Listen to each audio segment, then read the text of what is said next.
L'utilisation du téléphone portable en circulation est formellement interdite par le code de la route.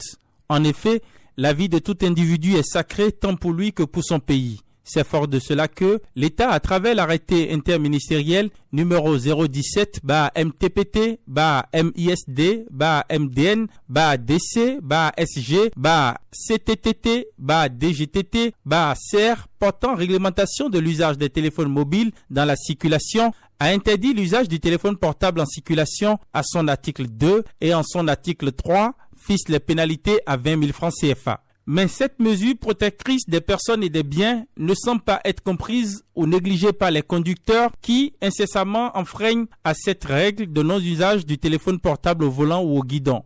Si pour certains, le téléphone est utilisé au volant pour effectuer des appels, d'autres par contre expliquent que c'est pour lire les messages sur les réseaux sociaux notamment. L'incivisme, il ne veut pas écouter les lois de la République.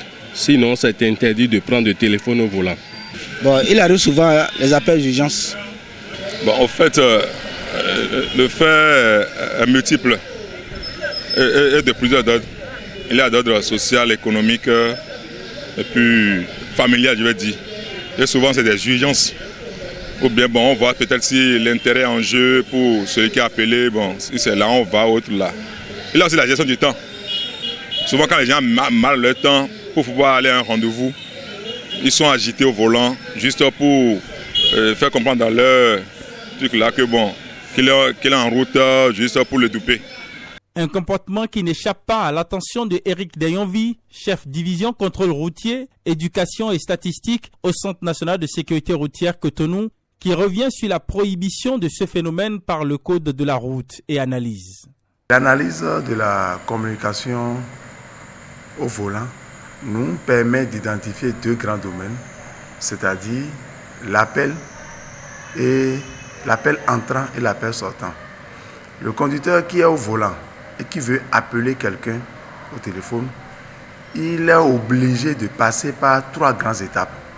C'est-à-dire, il est obligé de regarder le portable pour chercher le numéro sur le portable, ou bien là, en ce moment-là, il fait appel à ça et à la mémoire, ou bien il va directement dans le répertoire pour pouvoir composer le numéro. Ça, c'est déjà un risque qu'il court. Ensuite, quand il trouve le numéro, il faut qu'il regarde sur le portable pour pouvoir lancer. Là, c'est une seule main qui conduit en ce moment-là. La seconde main est avec le portable et pour appuyer, pour lancer l'appel. Le troisième point qu'on remarque par rapport à l'appel sortant, c'est-à-dire que quand il engage la communication avec celui qui l'a appelé, il n'est plus au volant. Toute son attention est dans le téléphone et dans la conversation avec celui qui l'a appelé. Quand nous quittons ce paramètre-là et nous prenons le paramètre de l'appel entrant, d'abord tout de suite, quand le téléphone sonne, le conducteur est paniqué. La sonnerie le dérange et il est paniqué. Et ensuite, il saisit le téléphone et il décroche. Il décroche le téléphone pour pouvoir recevoir l'appel. Et en troisième point maintenant, il fait la conversation avec celui qui l'a appelé. Et quand on prend l'appel sortant et l'appel entrant, par rapport à la conversation, c'est la même chose, c'est les mêmes étapes qu'il suit. Le problème qui est ici, c'est que les deux, au point 1 et au point 2, ne s'apparentent pas, mais la conversation reste la même chose. En ce moment-là, le conducteur qui s'adonne à cette activité, qui s'adonne à cette pratique, n'est plus au volant. Il n'est plus concentré au volant, il est plutôt au téléphone et il est dans la conversation qu'il a avec celui qui l'a appelé ou bien celui qui l'a appelé. Dans ce cas, il n'est plus sur la route et les panneaux de signalisation qui sont de part et d'autre de la route, normalement, le conducteur devrait les lire et devrait les mettre en pratique. En ce moment qu'il est au téléphone, il n'arrive pas à décoder les panneaux de signalisation qui sont sur la route et il n'arrive plus à être vigilant.